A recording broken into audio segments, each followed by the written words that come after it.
नमस्कार विद्यार्थी मित्रांनो, मी आर.पी. जागृत उच्च माध्यमिक शिक्षक आपले सर्वांचे या ऑनलाईन क्लासमध्ये हार्दिक स्वागत करतो।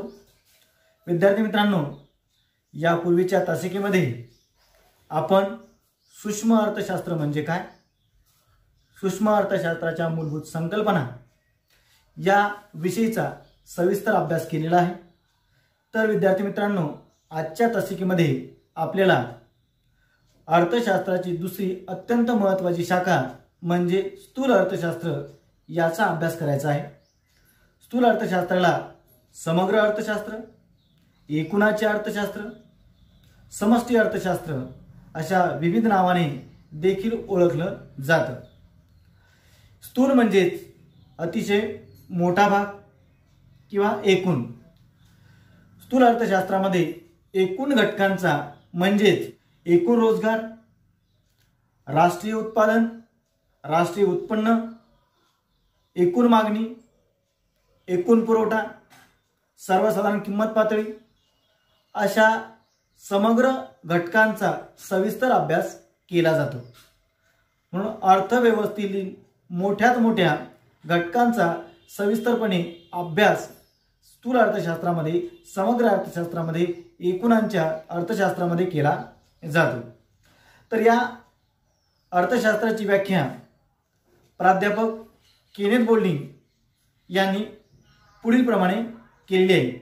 केनेथ बोल्डिंग यांच्या मते स्थूल अर्थशास्त्राचा संबंध हा वैयक्तिक परिमाणाशी नसून समग्र परिमाणाशी किंवा एकूण परिमाणाशी येतो।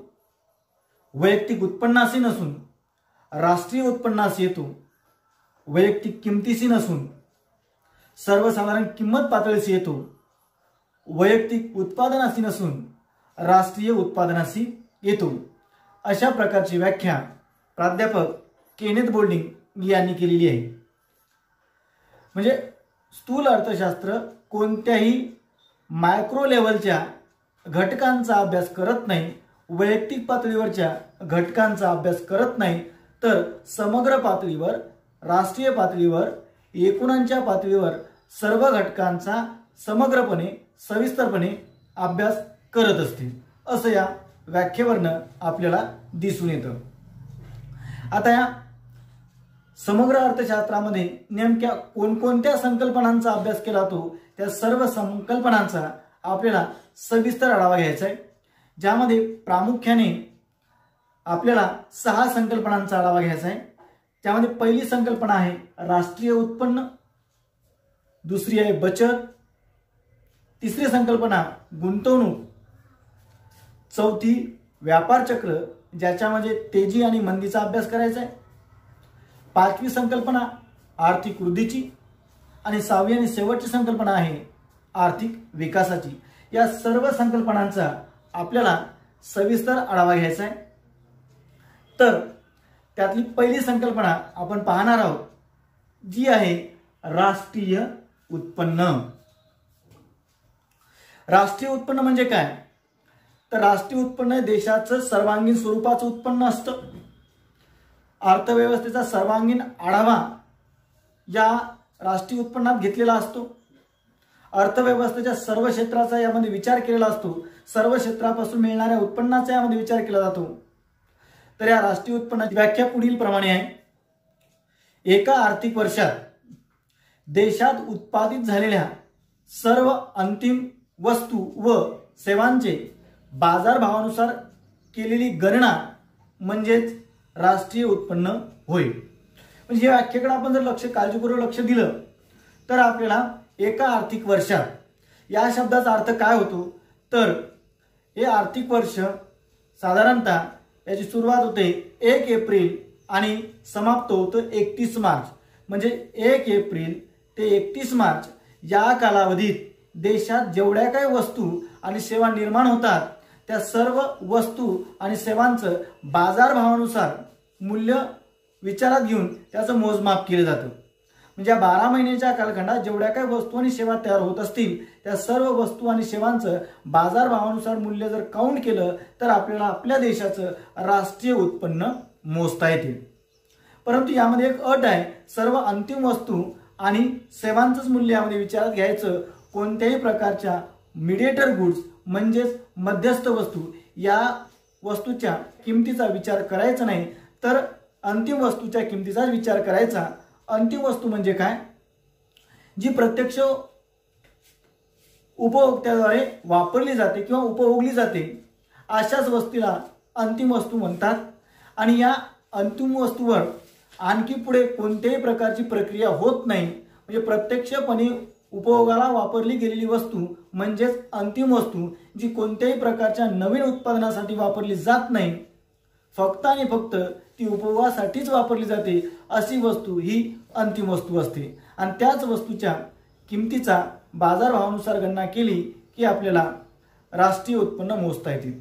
अशाच प्रकारची व्याख्या भारताच्या राष्ट्रीय उत्पन्न समिती यांनी केलेली आहे। भारत स्वतंत्र झाल्यानंतर ऑगस्ट 1949 ला प्राध्यापक PC महालनोबिस, VKRV राव आणि DR गाडगीळ या अर्थतज्ञांच्या नियंत्रणात भारताचं राष्ट्रीय उत्पन्न मोजण्यासाठी राष्ट्रीय उत्पन्न समिती स्थापन करण्यात आली। आणि या समितीनं भारताच्या राष्ट्रीय उत्पन्नासंदर्भातील अतिशय महत्त्वपूर्ण एक व्याख्या केली। ही व्याख्या ऑगस्ट 1949 मध्ये त्यांनी केलेली आहे।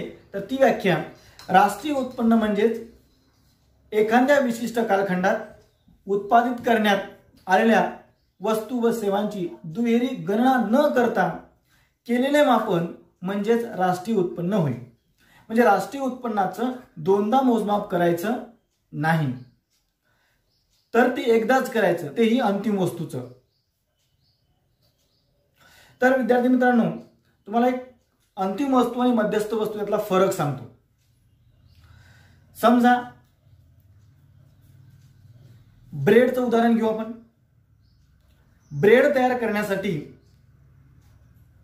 गहू लागतो, गव्हाचं पीठ करावं लागतं, पिठानंतर त्या प्रक्रिया करून ब्रेड तयार होते आणि ब्रेड नंतर तयार झाल्यानंतर ती किरकोळ दुकानदार ग्राहकांसाठी विक्रीला आणतो। आता या स्टेजमध्ये आपण प्रत्येक लेवलवरचं जर किंमत विचारात घेतली तर ती दुहेरी गणना होते, परंतु आपल्याला दुहेरी गणना टाळायची आहे। समजा गहू शेतकऱ्यांनी तयार केला तेव्हा त्या गव्हाची किंमत 10 रुपये किलो आहे, समजा म्हणजे 1 किलो गहू वापरला त्याची किंमत 10 होती। त्याच गव्हाचं पिठातून रूपांतर केलं की त्या पिठाची किंमत 13 रुपये झाली। ते पीठ, त्या पिठावर प्रक्रिया करून त्याचं ब्रेड तयार केलं तेव्हा त्या ब्रेडची किंमत 14 रुपये झाली। आणि ती ब्रेड कंपनीतून दुकानदाराकडे किंवा ग्राहकाकडे विकण्यासाठी किरकोळ दुकानाने त्या वस्तूची किंमत 15 रुपये ठेवली। म्हणजे या ठिकाणी आता ती वस्तू तयार करण्यासाठी विविध लेवलवर किमतीत वाढ झालेली आहे। या सर्व लेवलच्या किमतीचा जर आपण विचार केला तर ती किंमत, एकूण किंमत 10, 13, 23 आणि 14, 37 आणि शेवटी 15 रुपये जो प्रत्यक्ष उपभोक्त्याच्या हातात पडते, तर ते त्यात ऍड केले तर एकूण 52 रुपये होतात। म्हणजे या ठिकाणी ती ब्रेडची जर किंमत विचारात घेतलं, प्रत्येक लेवलचं जर आपण काउंट केलं तर ती एकूण किंमत 52 होते। हे उत्पन्न जर विचारात गेलं तर राष्ट्रीय उत्पन्न 52 रुपयाचं झालं। परंतु असं न करता, कारण शेवटी जी वस्तू आहे ती ब्रेड आहे, या ब्रेडच्याच किमतीचं मूल्य विचारात घ्यायचं आणि ते आहे 15 रुपये। म्हणजे मध्यस्थ वस्तू विचारात घ्यायचं का, गहू, त्याचं पीठ तयार केलं, नंतर त्या ब्रेड करताना त्यांनी त्यात साखर टाकली आणि परत त्याची दळणवळण म्हणून वाहतूक होऊन ती प्रत्यक्ष दुकानदारामध्ये आली। तर या सर्व स्टेजवरचं आलेला खर्च म्हणजे प्रत्येक वस्तूचं किंमत विचारात न घेता अंतिम वस्तू ग्राहकाला ज्या किमतीत मिळते तीच किंमत इथे विचारात घ्यावी लागते। म्हणजे अंतिम किमतीचाच किंवा अंतिम वस्तूच्या मूल्याचाच यामध्ये विचार करावा लागतो। म्हणजे कोणत्याही प्रकारच्या मध्यस्थ गुड्सचा किंवा मध्यस्थ किमतीचा विचार करावा लागत नाही। म्हणून दुहेरी गणना टाळून केलेले मापन म्हणजे राष्ट्रीय उत्पन्न, अशा प्रकारची व्याख्या राष्ट्रीय उत्पन्न समिती यांनी केलेली आहे। तर स्थूल अर्थशास्त्रातली दुसरी महत्त्वाची संकल्पना म्हणजेच बचत होय। बचत म्हणजे उत्पन्नाचा असा भाग जो आपण वर्तमानकालीन उपभोगावर खर्च करत नाही आणि त्या उत्पन्न आपल्याला भविष्यकालीन गरजा पूर्ण करण्यासाठी वापरायचं असतं।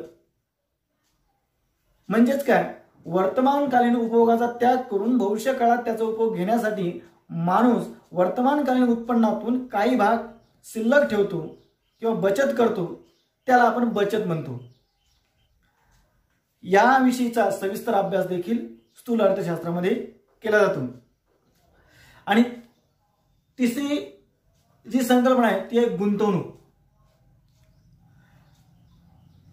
देशाच्या विकासासाठी गुंतवणूक होणं आवश्यक आहे, रोजगार वाढीसाठी गुंतवणूक होणं आवश्यक आहे। जर गुंतवणूकच होत नसेल तर देशाची प्रगती होत नाही। जेवढी देशाची बचत अधिक असेल तेवढी गुंतवणूक अधिक असेल, कारण बचतीतूनच गुंतवणुकीची निर्मिती होत असते आणि या गुंतवणुकीतून देशाची उत्पादन प्रक्रिया, रोजगार वाढीची प्रक्रिया वाढत असते। गुंतवणूक म्हणजे काय, जसं कारखान्याची इमारत असेल, यंत्रसामुग्री असेल, अशा प्रकारची उत्पादकक्षम वस्तूमध्ये गुंतवणूक करून आपण देशाचं उत्पन्न वाढवू शकतो आणि त्याही संकल्पनेचा सविस्तर अभ्यास स्थूल अर्थशास्त्रामध्ये केला जातो। नंतर स्थूल अर्थशास्त्राची चौथी संकल्पना आहे व्यापार चक्र। एक प्रकारचे चढउतार असतात किंवा व्यापार चक्राला आपण तेजी मंदीचं चक्र अशा प्रकारचेही म्हणू शकतो। अर्थव्यवस्थेत घडून येणाऱ्या आर्थिक चढ उतारांना आपण व्यापार चक्र म्हणत असतो। हे व्यापार चक्र आर्थिक क्रियामधील चढ उतारामुळे घडून येत असतात। उदाहरणार्थ, सध्याची देशाची किंवा जगाची वर्तमानकालीन जी परिस्थिती आहे ही खूप मंदी सदृश परिस्थिती आहे, कारण मागच्या काळात ज्या दराने अर्थव्यवस्था विकास झाला त्याच्यापेक्षा वर्तमानकालीन जो विकास दर आहे खूप घटलेला आहे। जगाचाच वर्तमानकालीन विकास दर हा घटलेला आहे, कारण या जागतिक महामारीनं संपूर्ण जगावर रोजगाराच्या बाबतीत असो, आर्थिक विकासाच्या बाबतीत खूप मोठं संकट आणलेलं आहे। म्हणून रोजगार घटला म्हणजेच काय होतं, लोकांचं उत्पन्न घटतं। लोकांचं उत्पन्न घटलं की लोकांना आवश्यक असणाऱ्या वस्तूची मागणी सुद्धा घटते। अनेकदा आवश्यक असणाऱ्या वस्तूची मागणी घटायला लागली की त्या वस्तू ज्या कंपनीद्वारे, ज्या उद्योगाद्वारे, ज्या कारखान्याद्वारे तयार केल्या जातात त्यांचा नफा घटायला लागतो। त्यांचा नफा घटायला लागला की ते रोजगार कपात करायला लागतात आणि रोजगार कपात व्हायला लागली पुन्हा लोकांचं उत्पन्न कमी होतं। म्हणजे हे जे चक्र आहे हे चक्र सातत्याने अर्थव्यवस्थेत चालू राहतं। नंतर याच्यावर उपाय करावे लागतात। म्हणून सरकार असेल, भारतीय रिझर्व्ह बँक असेल किंवा जागतिक लेवलच्या संघटना असतील, वर्ल्ड ट्रेड ऑर्गनायझेशन असेल, गॅट असेल, WTO असेल, अशा मंदी सदृश्य परिस्थितीतून बाहेर काढण्यासाठी काहीतरी वेगवेगळ्या प्रकारचे उपाय करत असतात। म्हणजे एकदा उपाय करायला लागले, त्याचे सकारात्मक परिवर्तन दिसायला लागले की तेजीचं वातावरण येतं। म्हणजे तेजी आणि मंदी नेमकं काय आहे, तर तेजीच्या वातावरणात काय आहे, काय परिस्थिती असते, मंदीच्या वातावरणाची काय परिस्थिती असते, त्याचाही आपल्याला सविस्तर आढावा घ्यायचा आहे। तेजी म्हणजे काय, सामान्यपणे व्यवहारात वस्तूच्या किमती जेव्हा खूप वाढत असतात तेव्हा त्याला आपण तेजीची परिस्थिती अशी म्हणतो। या तेजीच्या वातावरणामध्ये रोजगारातही वाढ होत असते, उत्पन्नातही वाढ होत असते आणि वस्तूच्या किमतीतही वाढ होत असते।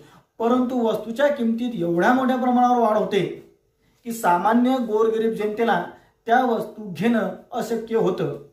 म्हणजे काही लोक खूप श्रीमंत व्हायला लागतात, परंतु विशिष्ट जो गट आहे, साधारणतः कमी उत्पन्न असणाऱ्या लोकांचा जो गट आहे, या गटातील लोकांना त्या वस्तू घेणं परवडत नाही। म्हणून तेजीमध्ये गरिबांचे हाल होतात आणि मंदी तर सगळ्यांचेच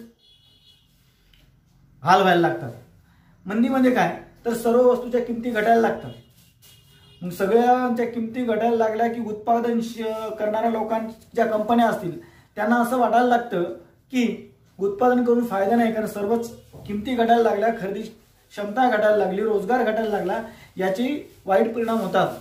म्हणून मंदी म्हणजे काय? सर्वसाधारण किंमत घटीची परिस्थिती म्हणजे मंदी होय. या सर्वांचा तेजी आणि मंदीचा सविस्तर अभ्यास स्थूल अर्थशास्त्रामध्ये सविस्तरपणे केला जातो. नंतरची संकल्पना आहे आर्थिक वृद्धी. आर्थिक वृद्धी या संकल्पनेला संख्यात्मक दृष्टिकोन आहे. आर्थिक वृद्धी म्हणजे देशाच्या दीर्घकाळात वास्तव उत्पन्नात घडून आलेली वाढ होय. ही वाढ फक्त वाढ जास्त महत्वाची असते, ती कशा प्रकारची होते त्याचा महत्व नाही. वाढ होत असेल म्हणजे वृद्धीची संकल्पना आहे. वाढीचा संबंध हा वृद्धीशी येतो. ही एक संकुचित संकल्पना आहे, ही प्रतिगामी स्वरूपाची संकल्पना आहे. हे आपल्याला जेव्हा फरक स्पष्ट करायचा त्यात आपण सविस्तर पाहू. आज दुसरी संकल्पना जो अभ्यास केला जातो तो आहे आर्थिक विकास. आर्थिक विकास ही एक व्यापक स्वरूपाची संकल्पना आहे. यात एक गुणात्मक दृष्टिकोन आहे. आर्थिक विकास म्हणजे आर्थिक वृद्धीसोबत मानवाच्या सर्वांगीण कल्याणासाठी आवश्यक असणाऱ्या घटकांमध्ये गुणात्मक स्वरूपाचे बदल घडवून आणणे होय.